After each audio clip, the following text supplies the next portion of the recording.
Please, sir, just $5. My bike, I need to sell it. The small voice, sharp with desperation, cut through the rumble of engines. When the group of burly bikers, all leather and chrome, heard the child's plea, they thought she was just another kid trying to hustle a few bucks. They assumed she was a nuisance, easily dismissed. But they didn't know the silent agony that had driven her to this street corner, or the secret despair clinging to her little bicycle. Today's story is about that mistake, about the cold dismissal of a child and what truly lay hidden behind her tear-filled eyes. Lily, all of 8 years old, stood clutching the handlebars of her worn, bright pink bicycle. The paint was chipped, the basket askew, but it was her bike, a gift from her father before he passed. Her skinny frame, swallowed by an oversized, faded sweater, shivered in the cool autumn breeze, a shiver that felt too deep for just the outside chill. Her dark hair, usually tied in neat pigtails, hung loose and tangled around a face smudged with dirt and worry. For the past week, she'd been sharing her meager school lunch with her mother, who lay weak and feverish back in their tiny, damp, and unbearably cold apartment. Yesterday, Lily had found a half-eaten sandwich someone had tossed near a bin, carefully brought it home, and pretended she wasn't hungry as her mother nibbled at it. Now, even that was gone. The intimidating line of motorcycles idled by the curb, their chrome glinting under the pale sun. Jax, the leader, a mountain of a man with a beard that could rival a badger's and eyes that missed nothing, listened as Lily's shaky voice piped up again. "It's a good bike, fast. Please, I really need the money." His crew, a mix of equally burly men and women, shifted on their bikes, some barely glancing at the child, others looking annoyed. Spike, a younger guy with a shaved head and tattoos crawling up his neck, chuckled, a rough, dismissive sound. "Beat it, kid. We're not running a charity here." Lily's stomach twisted. She took a step closer, pushing the bicycle forward. "No, please, it's not for candy. My mama, she hasn't eaten properly in days. She's really sick." Her eyes, wide and brown, pleaded with Jax. She held out the handlebars, as if offering a priceless treasure. "It's worth more than $5, I think. Maybe 10? Spike snorted, pulling out a cigarette. "Look, we get it. Rough life. But we got places to be." He waved a hand, dismissing her like a fly. "Take your little rust bucket somewhere else." Another biker, a woman named Raven with a stern expression, just shook her head and looked away, pulling down her visor. Lily's heart pounded against her ribs. She couldn't breathe past the lump forming in her throat. She gripped the bike tighter, her knuckles white. This was it, her last hope, and they were just laughing.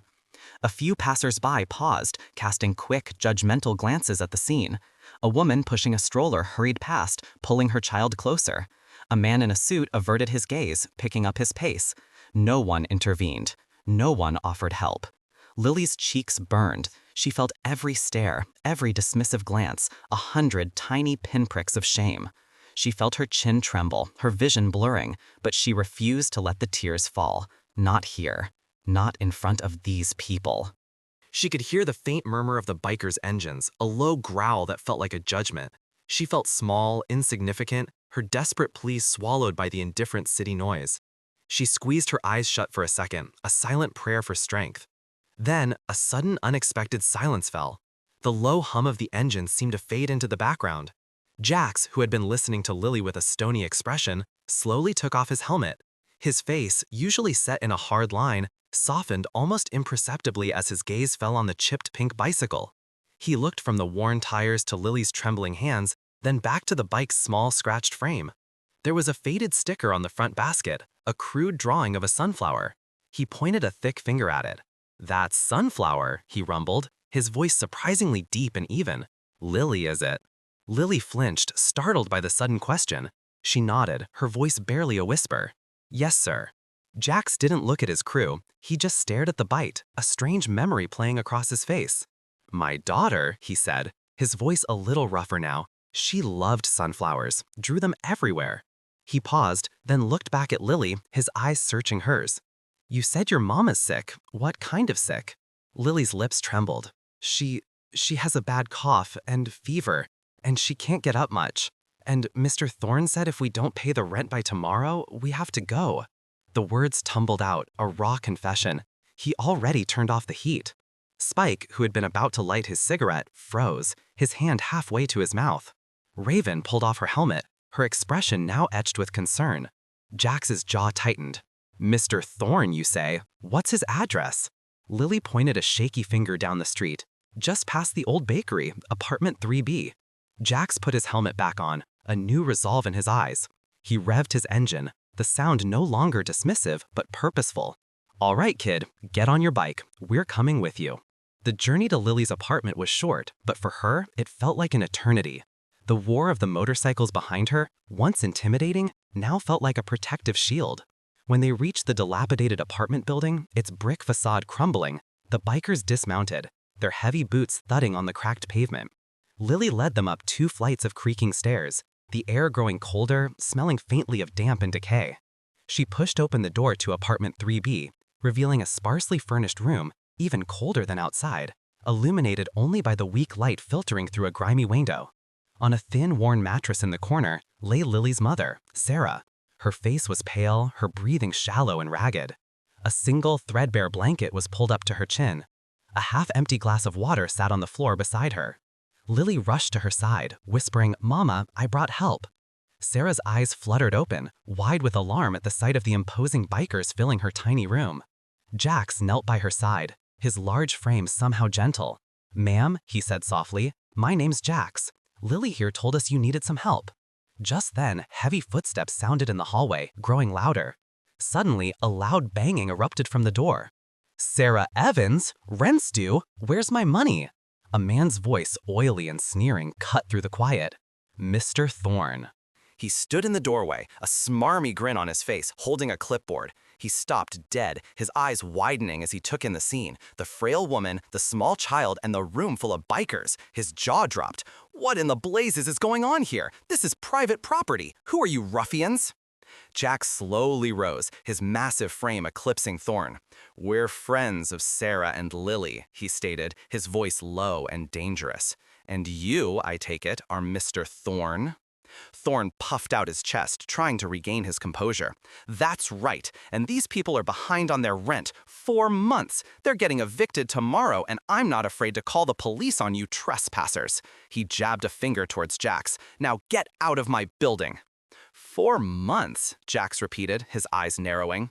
"Lily said you turned off their heat, and the building looks like a condemned trap. Are you maintaining this place, Thorne?" "That's none of your business," Thorne spluttered, his face beginning to redden. "They signed a contract. I have the paperwork right here." He clutched his clipboard. "They owe me." Spike stepped forward, pulling out his phone. He'd been quietly tapping away on it since they'd left the corner.